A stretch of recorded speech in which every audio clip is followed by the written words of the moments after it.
What was the origin? How long has it been? Then we'll begin to dive in to look at the elements. What are the makeup of this component that makes up a typical solar system? If you are going to invest, if you are going to take opportunities, you need to know the makeup, you need to know the intricacies, you need to know the strength, you need to know the weaknesses.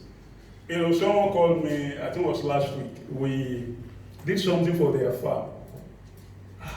I said, well, I have to put on diesel this morning.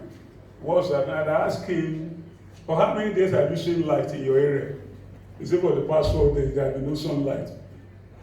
We'll be looking at this. Why? So when we're looking at various energy opportunities, what are the mix? What are the, when you are thinking of putting a solar system together, what should you put into consideration? I'm sure it's becoming very popular today. A lot of times, a lot of people have invested money that turned out not to be a good investment. What are the errors? What are the mistakes? And lastly, which is the most important part, the main reason why we're here, we want to be looking at opportunity in the solar industry. And I can tell you it's very, very wide. In fact, Pricewaterhouse predicted, it's something that has been documented, investment in renewable energy employed 3 times more people than you do in other energy sectors. It's one of the fastest growing sectors of the economy. And if you look at the Ukraine war has only helped to accelerate that problem. Now suddenly now, the whole world, the whole Europe is at the mercy of Russia. Because the bulk of the oil is coming from Russia. Even when that decision was taken, I hope you know that by 2040, there will be no petrol car in Europe. And also by implication, and you know you don't make anything here. Or that means that also whether we like it or not, all our cars too are going to be running on battery. Are you prepared for that time? A lot of our mechanics are going to be out of job because the new cars coming on the road, you probably need to get someone like me to be able to help you to know when. If you look at, I was in Tesla's showroom in Los Angeles 2 years ago, and I climbed inside the car. No engine. In fact, they have to simulate a noise to let you know it was quiet. All right, and you open the bonnet, totally empty. You open the boot, totally empty, because the whole stuff is running on battery. Please, next slide, please. Okay, so we'll be looking at opportunities. Please, next slide. So we'll be looking at opportunities in the industry. How is it impacting building services, for example? How can we profit from the supply? The key thing also that begins to, there are some peculiarities about the environment. I'm sure many of those who have installed solar panels, one of the things you have noticed that in the dry season, suddenly the output from a solar panel will nosedive because we're in a very dusty environment. You look at the surface of solar panel, it's plainly glass. So when those dust settle on it, it cuts off sun rays and the generation of energy get reduced. So that means that you need someone to go around periodically to flush and wash the surface of those panels. It's becoming, in fact, there was one of our clients, we saw that it improved more than 40% when that one was done. All right, but during rain, of course, the rainfall will help you to clean it, but during dry season, those are things that we need to take care of. Okay, so when we talk about solar energy, we need to know that solar energy is a component of a much broader spectrum of energy mix, which we call renewable energy. Actually, energy sources can be broken into two main parts. We have what we call renewable energy, and these are energy that come from sources that are inexhaustible. Okay, there are things you don't need to do, you don't need to make any effort. And there's something we term dirty energy. One of the key things that we have today is that I'm sure you have heard of climate change. And if you are in any doubt, I remember in I think it was 2013, there was a massive flooding in Lekki area that a lot of people have to climb the roof of their house to avoid. All these are consequences of what we call carbon emission. There's global warming. The sea level is rising. And the consequence of all this is the interaction of man with the environment. All the fossil fuel that we've been burning, they are causing a lot of damage, to the environment. So the direction of the entire industrialized world is to begin to move away from this harmful energy towards renewable. And the renewable energy spectrum, please, next slide, please. Please, I think you need to sync with me as we so that we can move. Okay. So, wind is not something you need to do anything about. The wind blows as it listed. All right, and what you need to do is to shape these devices we call windmill that get turned, by the wind. And the greater the intensity of the wind, the greater the energy you generate, and you turn this on to electricity. In fact, in some nations, it's almost competing, with solar. Of course, the object of our discussion today is solar energy. But also we have what we call biomass.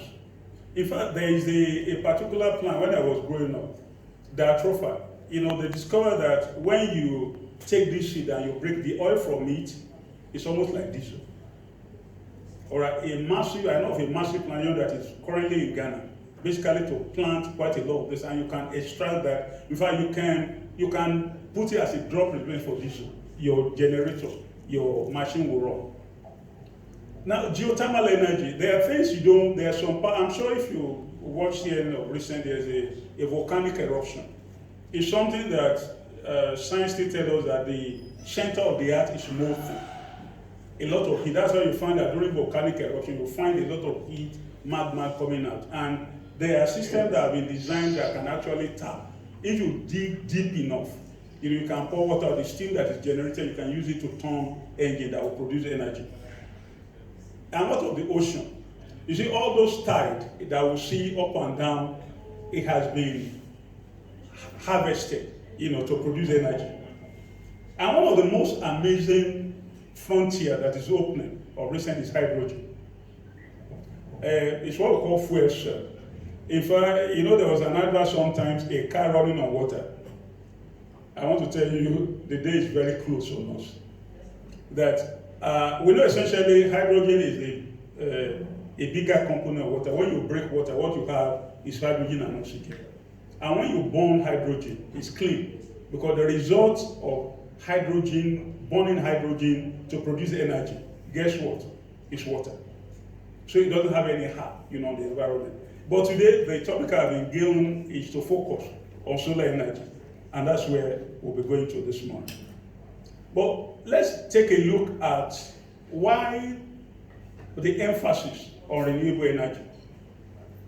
I'm sure if you have been looking at I don't know whether it's PCN or NEPA or whatever, depending on which part of the country you are from, you have noticed that your NEPA bill has been growing.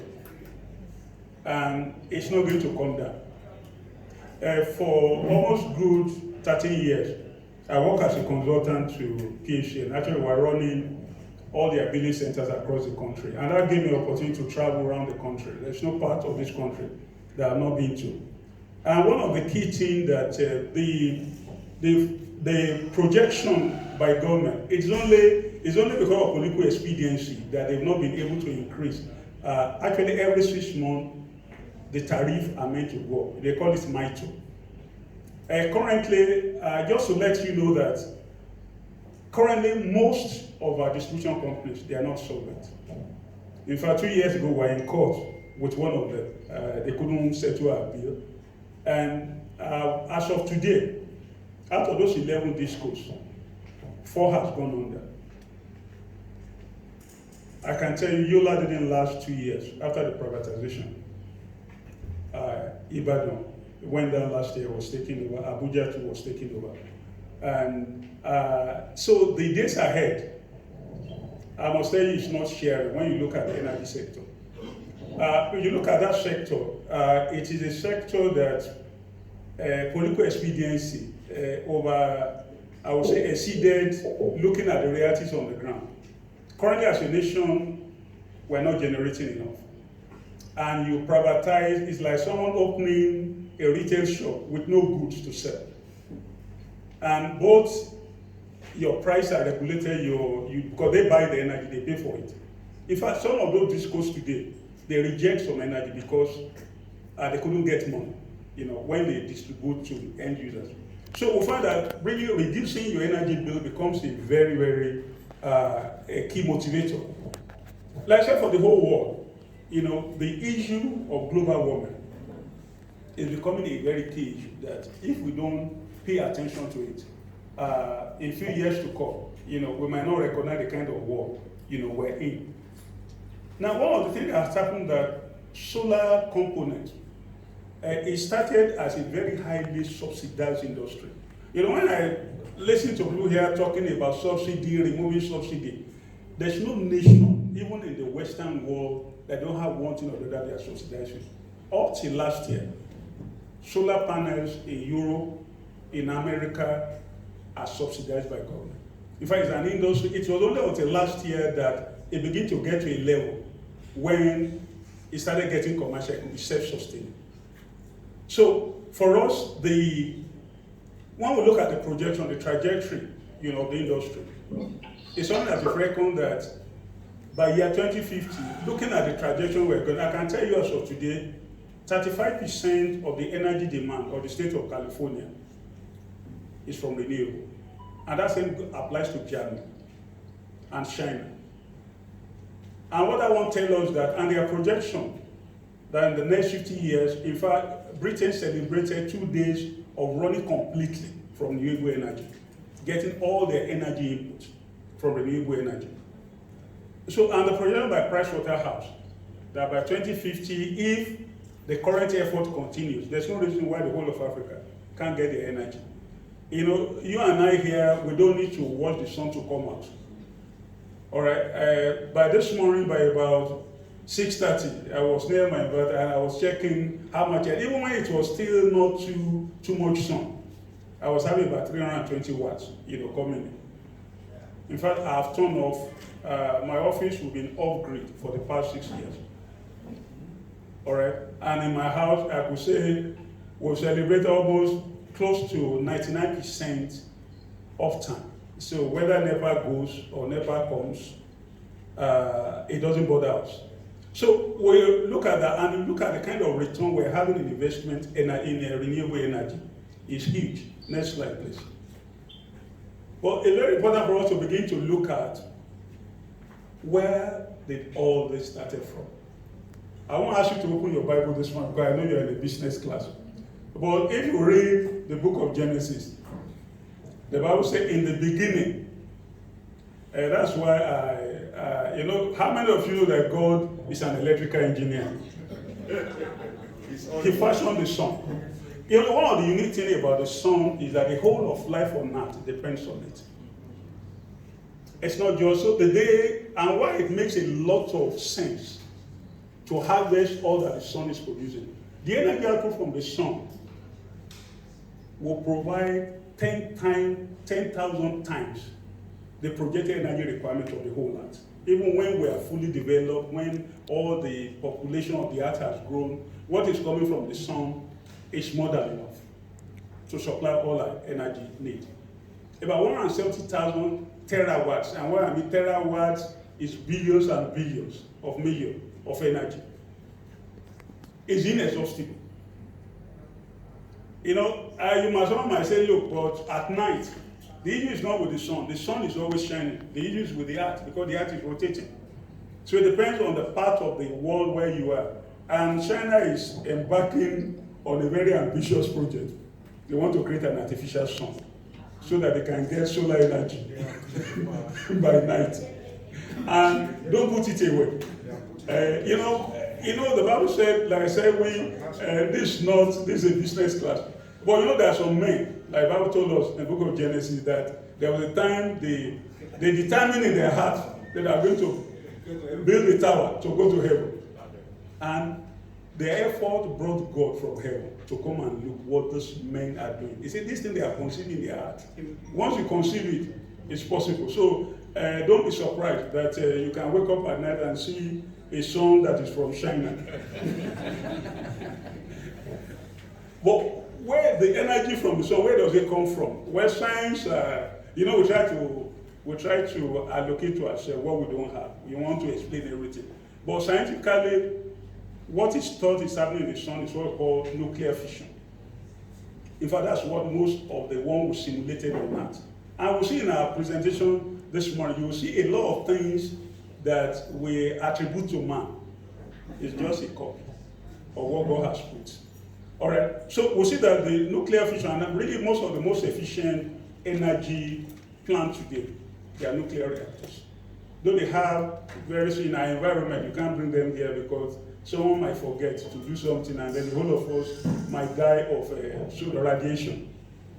So when we begin to look at sun, we can't tell you that this is exactly the many variants of energy in the sun, but the one that we are very familiar with today from the sun, we're looking at the thermal, which we'll not be talking about today, but also thermal output from the sun has been something that has been exploited by man, even right from the beginning of time. You know, people have built solar telescopes to harvest sun. There are actually some solar stoves that you can put it on a parabolic dish and to direct the sun ray. So the heat from the sun is also a very good source of energy. But our focus today is on a term we call photovoltaic. It's just a name. That's a technical name, you know, for the ray from the sun that generates electricity. So our focus in this presentation will be looking at photovoltaic energy. So I want us to take a very brief look at how the journey to the solar panel that we have today, how it started. Okay, in 1839, the photovoltaic effect, you know, was discovered by a French scientist. You know, and that journey continued until 1883 when the very first practical solar panel was done. And one of the companies that the world owes a lot of thanks to is a nation in the US called Bell Laboratories. Almost all the invention in electronics were done there. The transistor was born there. The solar panel, you know, was born there. And the amazing thing that when you look at the solar panel we're talking of today, the very first one that was done, the efficiency was 1%. It was like, what do we do with this? But currently, I was reading a paper just 2 days ago.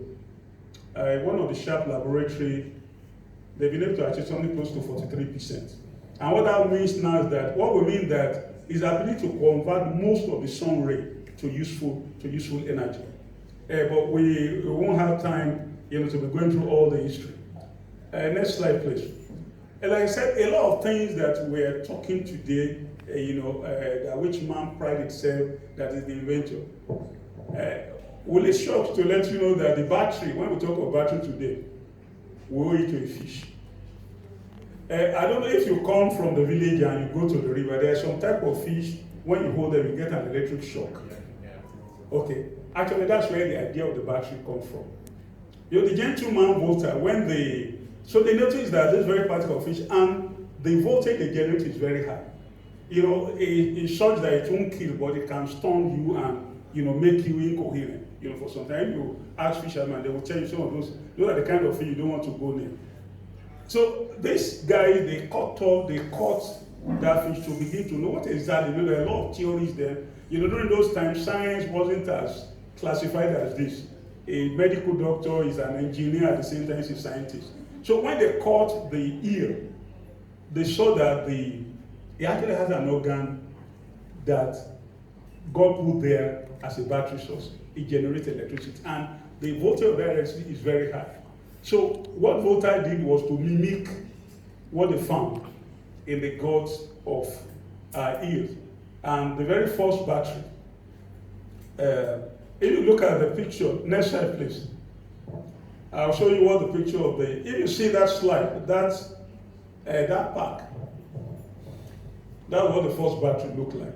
It was a stack of copper and zinc, and then you put something with salt, a brine solution in between them. And the first battery was born. And of course, I tell you, up till today, most of the battery ideas come from this simple concept. Even lithium that we're talking about, maybe the only variation we'll be talking about a little later, you know, in our presentation.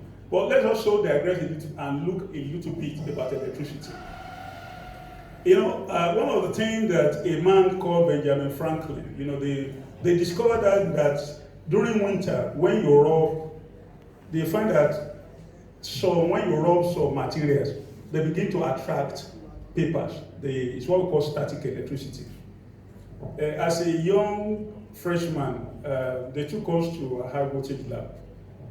The chairman, he knows the lab because we happen to graduate from the same faculty. And that day, our professor was telling us, he said, you see all those civil engineers, he said they might build a bridge. He said the day it will collapse, they might not be there. He said, but for many of you, say you might not live to repeat the experiment. But Benjamin Franklin attempted that. So in that lab that day, we're actually creating a thunder, we're creating a lightning. So we charge those electrodes, and as that spark, before the spark happened, a fly passed through those two electrodes. And that day I began to have that fly busted into flame. We can't see anything that caused it to burst into flame, but the electric charge between the two then was what set it. Now, so Benjamin Franklin, in order to discover what exactly is this electricity, he flew a kite. That's the picture you can see. Next slide. Please, can you step back a little? One slide. You see that kite with a silk wire, and he was able to, he got a shock. But thank God it wasn't big enough to knock him out. It wasn't really a very smart experiment to do. But that series began to lead to a man called Michael Faraday that built the very first generator. He was one for first able to prove that magnetism, when current flow through a magnetic field, it will produce motion. And that's the birth of what we call motors today. Next slide, please. And that progression, continued. In fact, the very first distribution, the first NEPA network was in New York. And what were they distributing? They were distributing what we call direct current. The problem with direct current is it cannot get too far. The direct current is the type of voltage you get from your battery. Okay, it can't go to, because the problem with electricity is that all the material we use in carrying electricity, they have what they call resistance. So over time, they begin to decrease, they begin to degrade that. It might get to a point that you won't notice. I don't know how many of you remember when NITE was still in operation. They can only serve you up to the extent, if the location of your house is too far away from the center, they will not be able to serve you, because from the NITE office, they actually have a battery bank. That's what power, when you release the old telephone, you will hear a tone. That tone is powered by 24 volt directly, from their office. In fact, the people that used to use very heavy battery before used to be telecommunication companies. But a gentleman, a Serbian, is a man too that have not been given too much recognition for the kind of thing that he gave to mankind. The man's name was Nikola Tesla. I think that's why Tesla named Elon Musk, named his company after him. He was the one that brought into operation what we call alternating current today. Because there are two broad spectrum of electricity. And I will show you the picture very shortly. And everything also happened in US. In Westinghouse, to the left, that's why you see the very first alternator that was built that generates. Now, the good thing about alternating current is that, unlike direct current, it can go over a far distance. Because alternating current, it changes. It's not a very static electricity. And because of that, transformers were invented that could boost the voltage to a very high level. Because the power loss is directly related. The higher you go in voltage, the lower your loss. That's why if you look out, you will see that on the road, you see these very tall NEPA lines, very tall. In fact, most of them are 132 kV, 300 kV line. That's the one that runs all the way. In fact, that's what across the whole country. The loss at that level is very, very low. And one of the major impact that Nikola Tesla brought, that today all the distribution of electricity is by alternating current. It was what we call the current war between Edison and Nikola Tesla. But eventually, the bad thing about Nikola Tesla is that he wasn't interested in business. He died a poor man, but he became a wealth of legacy, to mankind. The picture you see there is the difference between what you see, what you have on the right is alternating current. You can see that the waveform is changing over time. But you look at the left, that's the direct current, it remains static. You can get shock from it, but it really, like I said, you can't carry it over too much distance. And it's very important that we'll be talking much, because everything we'll be talking about solar energy depends actually a combination of this. What solar panel generates is direct current. What you get from your solar panel is direct current. So it's not something you can use directly in the house. Even though some few appliances, and especially in medical areas, there are new fridges that are being built, there are new air conditioners that are being built that can run on direct current. But most of the appliances you have in the house, they run on alternating current. And that's why we'll be spending a lot of time. So we'll be moving to the next stage of our discussion. We're going to be looking at the elements, of solar systems. Solar panel is, of course, that's the heart of what we're talking about. That's where the power is generated. It's like I said, the material. The amazing thing that most of the solar panels today are made from a material which you all know of. Sand, silicon. It's available everywhere. But you require the technology to refine it. But let's so that we can move fast. But the breakdown, what you see, the process is very, very simple. Okay, what happens is that, like we said, the energy comes from the sun. There are some peculiar materials, like silicon, when it is doped, is that it will, if you still remember, I have to take us back to elementary science. We remember that we were told that the individual part of a material is what we call an atom. How many of us remember? Thank God for our science teacher. But we are told that atom is made up of 3 parts. It has a nucleus where you have the proton and the neutron, and then around the ring lies an object we call electron. Now, what happens in fact, that's the underlying concept of electronics. Now, when an energy is received, if that energy is major enough, it can excite the electron to jump out of its ring into space, into another material. And that will create an electrical imbalance in that atom. It will become positively charged. Now, when you now have what is done in, please, next slide, please. When you look at the, when you see that it's, that's the principle, you see the sun shining on it, it creates what we call a hole. And that hole now, because a vacuum has been created, it will attract another electron to fill that hole. Now, if you connect a device, a lamp outside, what will happen that it will cause those electrons to begin to move. The movement of electrons is what you call a current. And when you have a current flowing, it gives energy. Then you can now begin to employ that energy to do all manner of things that you want to do. Of course, silicon is not the only material that is used in making solar panels. They are what we call organic solar cells, organic polymers. In fact, if you ever use a calculator with a, have you ever used a calculator that does not require battery? That have some, yes, those are solar, they are what we call amorphous solar panel. You can also generate electricity. They are made from other material other than silicon. And one of those materials also that is exciting the entire world is a material called perovskite. It's currently, there are some few have made some few ones for testing, but like I told you today, as of today, the efficiency of solar panel has moved from 2% to currently commercially you have about 25%. There are some recent announcements that will take that one to about 40%. But perovskite is started also just a few years back, in fact less than 6 years. But today they are already talking in the laboratory of efficiency going over 36% in less than 5 years. And if that projection trajectory continues, silicon might lose its place to perovskite. And the good thing about it is very flexible. It's cheaper, to manufacture. It doesn't require, because to do silicon, it requires very high temperature, to be able to fabricate it before you now begin to slice and cut it. Next slide, please. Now, as we begin to look at opportunities, it's very important for us to know that not all solar panels are the same. Currently today, we have about 3 categories of solar panels.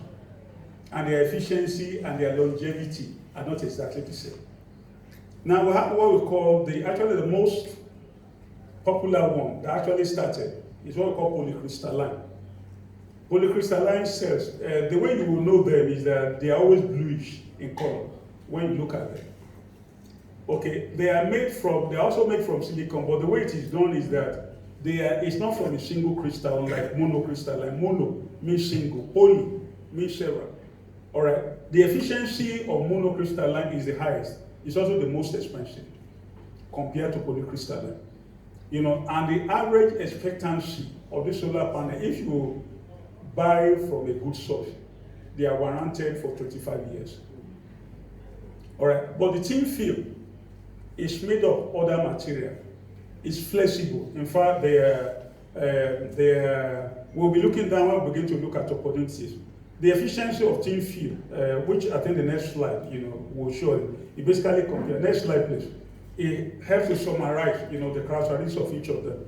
So you see that monocrystalline currently we're about 24%, poly is about 17%, and thin film is currently about 11%. And you see in terms of life expectancy, both poly and crystalline at about 25 years, but thin film is currently at about 10 years, projected, so as technology improves. But each of them have different area of application. We'll be talking about that when we look at opportunities. But what is very important for us that when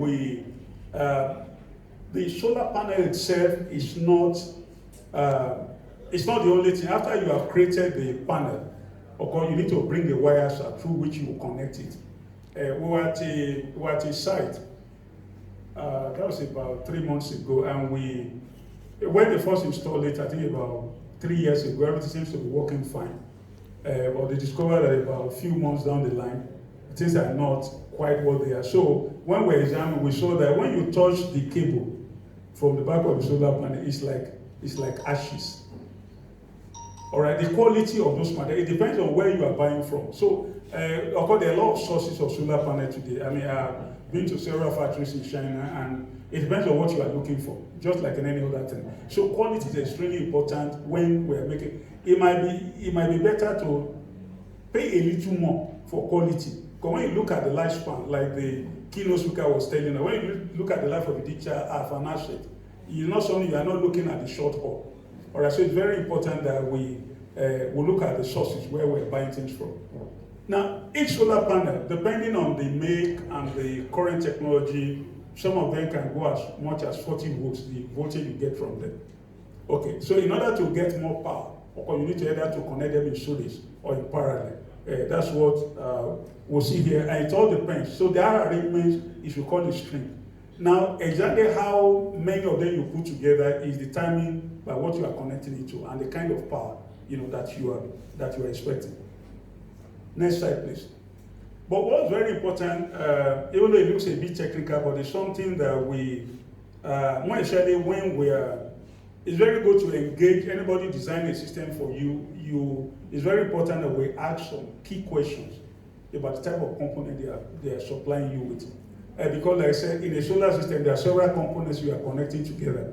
And there could be a lot of problem if things do not exactly match one another. So you want to know what's the maximum power output. For like solar panel today, you have some that are even currently, things are moving to about 600 watts per a single solar panel. Or like compared to a few years ago, the maximum you can get is about 300 watts. Okay, what's the maximum current output? What's the performance warranty? Because if you see those what we call tier 1 suppliers, they will tell you, they warrant that the degradation of this power, because with age, just like anything, like with age, it begins to decrease. But they warrant you for that. Those ones that are for tier 1 suppliers, even in 20 years, it won't go below more than less than 1% of degradation of the supply. Okay, next slide, please. So we'll be so that's a brief about solar panel. When we begin to put the system together, we'll be looking at some of those key other factors. The next component that is extremely important for us when you are building a solar system is what we call inverters. If you remember when we're talking about electricity, we talk about two types of electricity. We talk about direct current and alternating current. The job of an inverter is to convert a direct current to alternating current. Very simple, that's its job. Because in the house, all this AC you are seeing, this speaker that is standing, even this projector that you are looking at, the input to them are alternating current.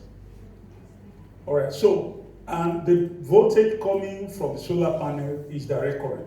So inverter stands in between to basically convert, from that direct current to alternate current that can begin to feed items in the house. All right. So in other parts of the world, where they have stable electricity, their own palaver is most of the time is how to reduce the energy bill. In fact, I would say today more than 80% of solar installation in Europe, in America, they are without battery. What they do is that during the day, they install solar panel. During the day, you generate electricity, and what they do is that their own appliance in the house will consume the remaining parts of the one they cannot use, because one of the big things with alternate current that you can't store it. The only way you can store alternate current, you need to convert it to DC. That's where you use it to charge a battery. That's the whole lesson. So what they do that during the day, the excess is sold to the likes of IKEDC. They have what they call a net meter. You look at all those foreign countries. So at the end of the month, you will see how much excess energy. In fact, many of them at the end of the month, they don't have to pay. They don't have to pay the electricity company. Because if they generate more than what they are using, all right, they will have credit, with them. But for us here, it's a different. But that kind of scenario, that's why you use what we call string inverters. Their own job, they connect directly to the. In fact, that's why the LA inverters coming from Europe, you can't use it here. So for the simple fact that they cannot talk to a battery, because in their own area, that is not an issue. And one of the big problems about also string inverters is that they have, sometimes you call them grid inverters, is that they cannot work without you having supply. In fact, many of them have a special what we call islanding. So when it's attempting to supply power to the grid, if it's saying that there's no grid power, it will collapse. It will shut itself down. And you know that if you bring that one to Nigeria, it can work. So for very big installation, as we'll be looking at the grid scale utility, you'll see that they need to maximize, what energy they are getting. One of the key things, in fact, I was at a friend's house yesterday, we had to go and look at the roof. I was saying that, look, this thing is taking long. But one of the key things is that, actually, one of the key problems about solar panel, there's something we call shadow effect. Now, let me just step back. Can you help me step back by about 3 slides? Now, when you connect solar panels in series or in parallel, and a step back, please, a slide back. Okay. Now, when you connect them in series like this, if a shadow falls just on one of this alone, of course, the energy will drop. But the bad thing is that the entire output of this array will default to the lowest. So that's one of the reasons that it's not just a question of arranging solar panels anyhow. I've seen a lot of installation around, they put some solar panel on this side, some on that other side. If you do that kind of thing, the net harvest from that arrangement will be lower than what it should produce. Please let's go back to where we were. So that's one of the key things that also there's a development of what we call micro, I think we're out of sync. Can you step back? Yes. Okay, yes, please, thank you. That's one of the key things also, is also mostly in Europe and those American countries. There's something I would call micro inverters. In fact, I think my friend was calling me from Asaba and said, look, someone told me about micro inverter. I said, you can't use it here. Someone told him it will work well. I said, it can't work because what micro inverters does, just like the name implies, is a very small inverter. It's attached directly to each solar panel. So the output of your solar panel, rather than being DC, will be AC. It's what we call AC coupled. So now what you do together is now to combine those micro inverters together. It will give you the AC, but now there will be no need for central AC in the house. But of course, it's much more expensive, but it reduces the problem of shadowing effect that we talk about, because each solar panel is generating, so it has its own inverter. So even there's a shadow on it, the only loss you will experience is on that particular solar panel alone. But just for the sake of Like you can see in the picture, that's why each solar panel is connected, to a solar panel, and it makes everything work fine, but the cost is a lot higher. And like I said, for us, the battery also about it now that the battery, cannot handle that. Okay, so for us, we actually are just going to focus on what concerns us. Grid-tie inverters, like we said, the state of our network now, it's not possible to have it. Unless you're going to have a generator, maybe you are in an estate where you have a combination of generators, then you can deploy grid-tie inverters. But what we'll be looking at is what we call hybrid inverters. Now, what is peculiar about hybrid inverters is that they are both able to interact with the grid and with your storage at the same time. Okay, the way they do that is that many of these hybrid ones, they have NEPA comes in. Like I said, the inverters that we have, when NEPA is available, when I was still on NEPA, it can charge, from it. And when NEPA fails, you don't even know it, because it automatically switch, to the battery to begin to generate, from the battery. So it helps us with a level of backup, that you can't get.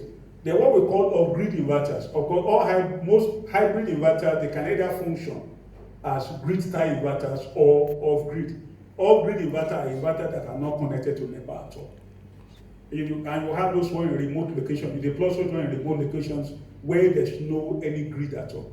Whether in an isolated area or your village, if NEPA is here to get to them. But what are the key characteristics that we need to look for? Next slide, please. When we want to pick an inverter, one of the things we want to look at is peak efficiency. We also were at a site we took over, and we got there. It was an interesting situation. Two fans were arranged to be blowing the inverter to keep the heat level. And I started laughing. Okay, and the key issue, one of the key things is that that electricity, you said that you are using it for useful work. If it's not being used for useful work, it will turn it to heat. All right. It's the same thing also. If you have a poor charger, in fact, I think another friend I went to there bought one of those things, and we go there, we find that because the charger on the inverter has gone bad, it overcharged the battery and the battery split. All right, so it's very, very important that we begin to look. So we want to look at the efficiency. How good is the efficiency, of the inverter? What's the rated output? Someone who came and said, your AC is on. I said, why not? They said they can't put AC on the inverter. Who told you? But one of the key things we need to is this parameter called surge power.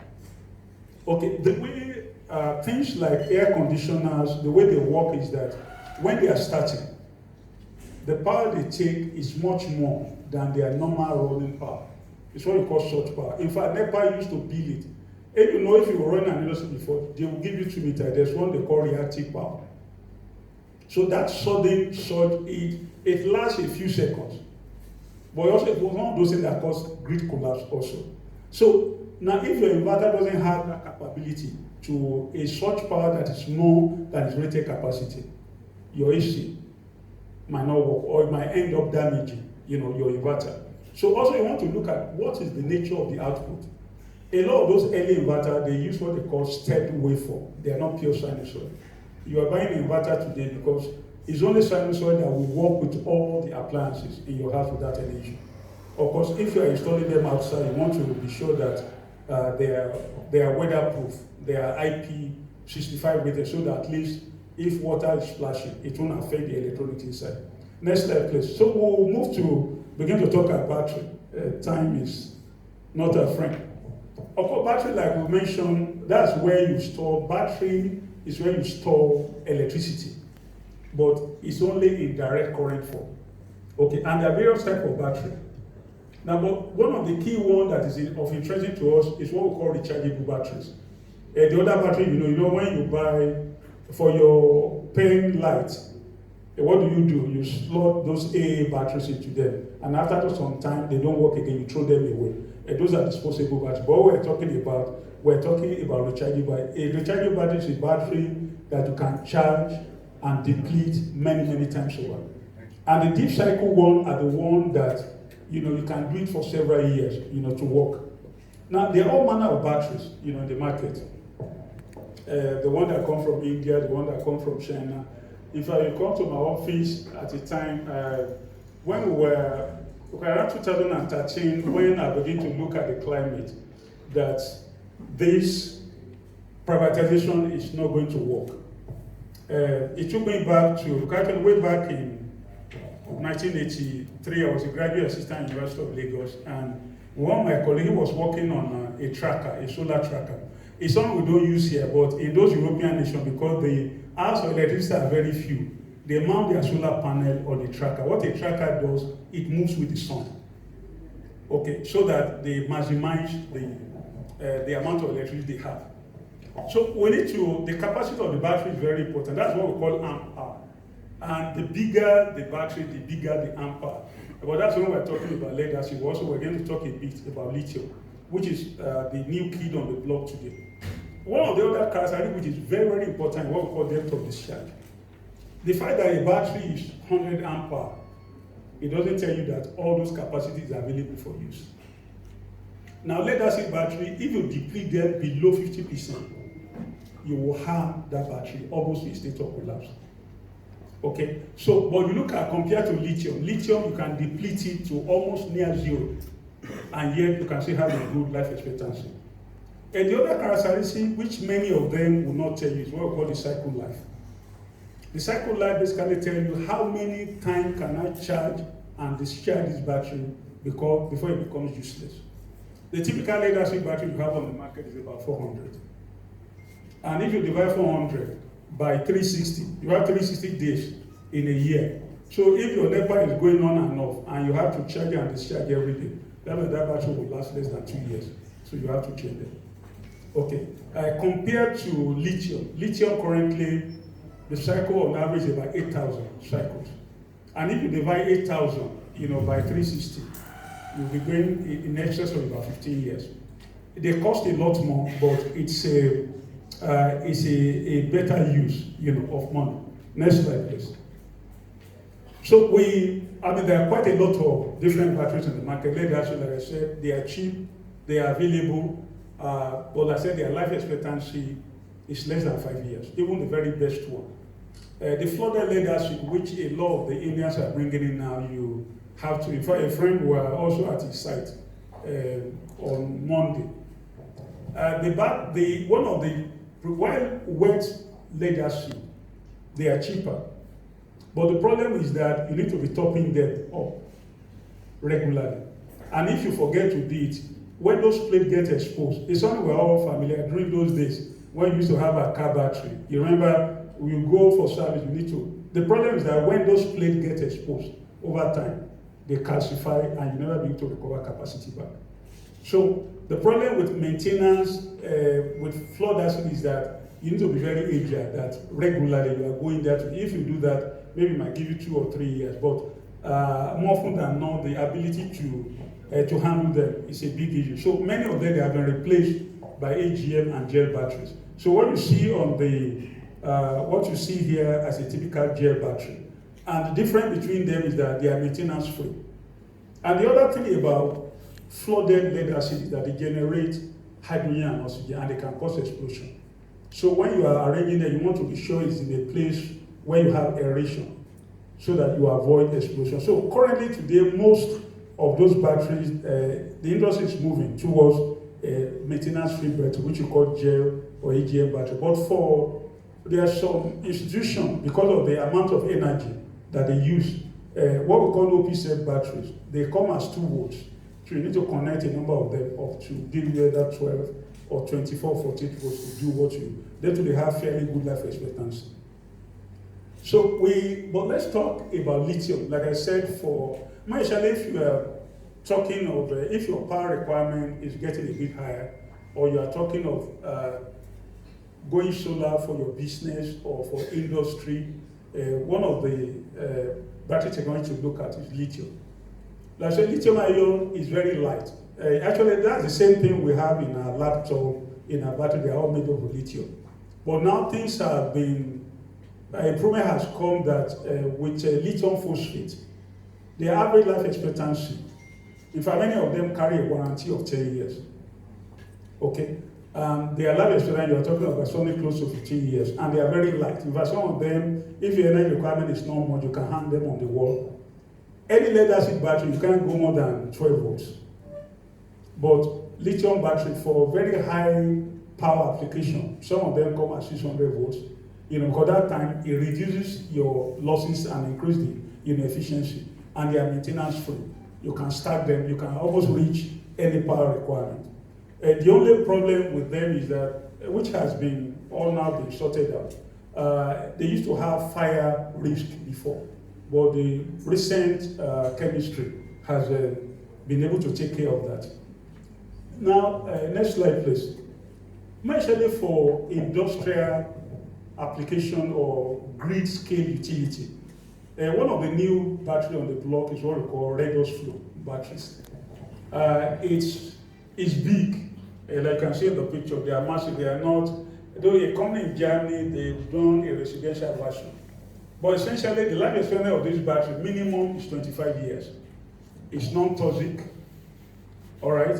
It doesn't fail, it doesn't degrade, but it's, like I said, it's something that the cost today is still very high, and even is a lot better than lithium because you can deplete it to zero, and nothing happens to it. And the good thing is that it doesn't use acid. All right. But if you are looking at grid scale utility, or you have a big industry, that will be one of the battery to begin to, and the power density is very extremely high. Okay, one of the key components before we quit this section is what we call charge controllers. Like I told you that what comes from the solar panel is direct current. All right, and most of the time that's what you use to charge your battery chargers. But they actually look like. Next slide, please. So what we're essentially be looking at is our off-grid system. That's basically what we'll be doing here. Next slide, please. Okay, next one. So we're talking about hybrid. So one of the key things that we said, this is a picture of a factory. So when I call it commercial and industrial solar cell, we begin to look at opportunities. And actually, I think one was done for one of these breweries. So there's no matter how big your industries are, there are inverters that can handle megawatts of electricity. So a question, and the good thing about this time, when our banks begin to live up, to the opportunity industry, these are things, because if you can have an asset that can last 20 years, there's no reason that one should not be able to attract financing. Next slide, please. Also, we'll be looking at utility grade. Like I said, you see a lot of them. You go among those mountainside in China, a lot of these things are there. What do? They basically feed the grid to make electricity much more stable. So I'm going to be asking the MC just for a few minutes more. So as we begin to look at solar opportunities. Next slide, please. Now, this building will go into operation next year in Australia, and it's completely energy free. Now, it is covered with what we call a solar scheme. It's a 18-film solar panel. All the electricity they are going to need in that building is going to be generated by the building itself. And one of the key things today, which our architects and town planners need to begin to take into consideration, like I said, it's very important, even from town planning side, in what direction is my street facing is very critical. All right, so you want to align your building to face the north-south orientation. And when also you are designing your roof, and what has been found out that you need to check the latitude of where you are. If you incline your solar panel at the same angle of your latitude, you get maximum yield. All right. So also, like, how do we shape our windows? A lot of windows now, a lot of materials. There's a lot of transparent solar panels are coming that will replace our glasses, so that your window is not just a window; it's a generator. Okay, your roof is. In fact, Tesla they've launched a replacement for roof in US. The roof you are putting is actually solar panel. I'm not mounting solar panel. Your roof is actually solar panel, and their life expectancy is about 20 years. All right, so you are killing two birds in one stone. You are paying the money you are paying for your roof, you are paying for solar panel at the same time. And actually, there are roads that are being constructed with solar panel. All right, the whole idea is that these people are serious. And you know, my fear for us that a time will come, we'll be begging people to buy our oil, to take our oil away, because there will be no need, you know, for it. Imagine when all the cars on the road are gone off petrol. So architects and designers is something that we need to begin to look at seriously. Now let's look at the value shape of the solar system. For those of us who are in trading, like I said, there are several options. As of today, more than 80%, I was reading a report, more than 80% of our solar components come from China and India. And unfortunately, because due diligence are not being done, people are being made to waste a lot of money. Most early adopters in solar system, they will almost swear that they want to go there. All right, for me, it took us 5 years. I mean, I had batteries from Sweden, from Netherlands. I was in Korea, I was in China, I was in Taiwan. And basically, for me, if I begin to look at opportunities in the industry. You know, as of today, there's no functioning battery factory in Nigeria. The Ezra in Ibadan is gone. The one here, they're all gone. And especially for leadership, you know, we are killing ourselves. Those things are very poisonous. You see those boys that buy those batteries, they'll go and break themselves, and it's dead by installment. In other countries, it's outlawed. When your battery fails, you send it back to the manufacturer. The sulfuric acid is dangerous. The lead should not get into your bloodstream. But of course, we have no other regulator there. So it opens opportunity. We are praying that God will give us leaders, you know, that begin to look more at what we can do here, because the opportunities are more. Imagine if all the batteries in this country are being produced. But you know, after all my researches, I was talking to the bank MD. He said, "How much do you have on the ground?" You know, because we need about $3 million to buy the equipment, you know. And they were almost having to go and get the crown of my late father to come and use as a collateral. So there are a lot of amazing opportunities. Even currently, if it's just for distribution, people are looking for reliable solar panel. They are looking for reliable batteries. You know, they need engineers, you know, to install this thing. So we'll see that we look at industry, you know, we see that even the government, they increased the tariff on solar panel last year. It was zero for a long time. Battery is 20%. In fact, what we pay on duty for what we is almost more. It's almost about close to almost 40% of our FOB value. And that's a country that does not generate anything. So the opportunity, you know, to begin to look at local production, local assembly. Solar panels are very easy to assemble. I've been in several factories. In fact, you can count the number of companies that actually generate, that actually do the wafer worldwide. But like I said, you need a conducive environment, you know, to make that happen. Next slide, please. Like I told you also, for a lot of people, a lot of our young people, maintenance opportunity is also there. You know, because your solar panel during dry season, you will need to have someone to help you, you know, to wash it. So it's becoming a very good source, you know, of income. And of course, design and installation. Next slide, please. So it amazes me also that you won't want to build a skyscraper and call a bricklayer, you know, to come and. I had a friend who stays in Australia, you know, they were planning to come home, and he just asked me by chance, that, "Look, Femi, this is the code someone gave me for solar panel." I started laughing. I said, "Shegu, with your PhD, will you build a house and not call an architect?" I say, "What is it?" You have designers.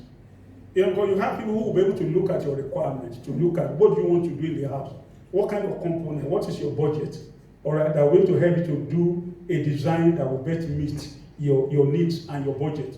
All right. So it is very key for us that, there's a new field of study called agrivoltaics. It's a cross between agriculture and renewable energy.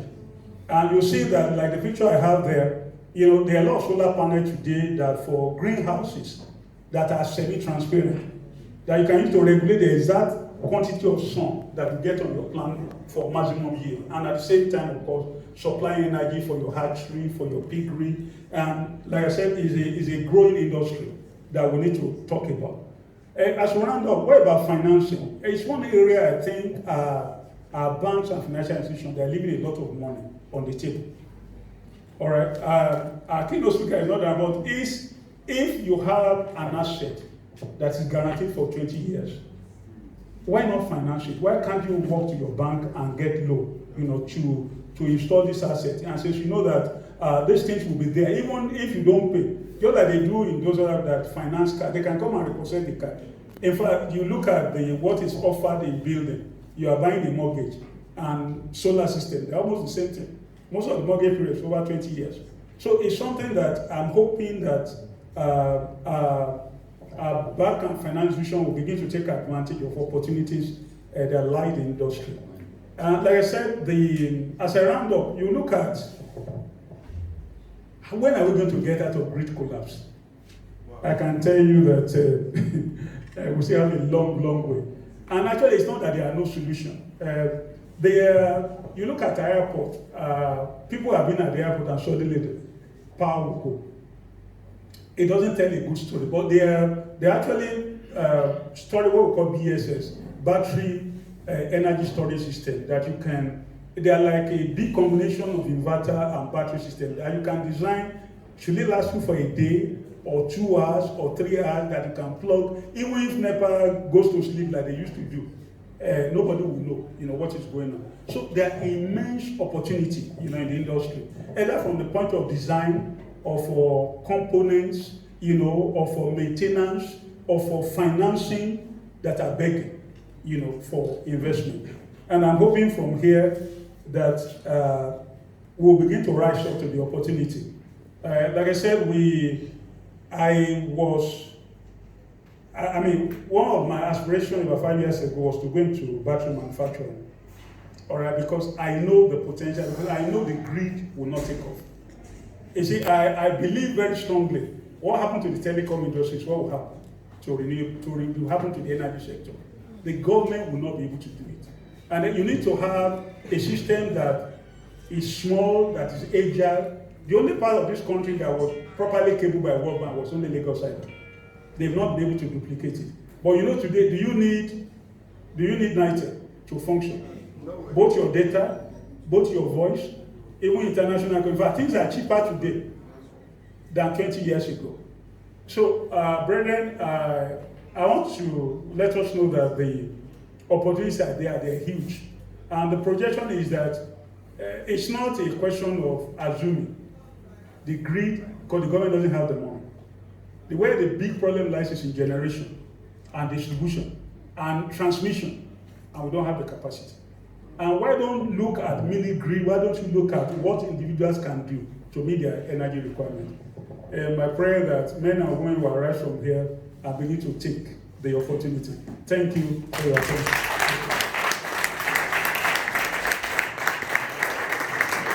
Thank you very much, sir.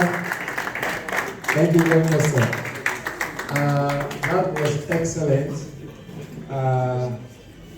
We will be reacting to this presentation in a short while.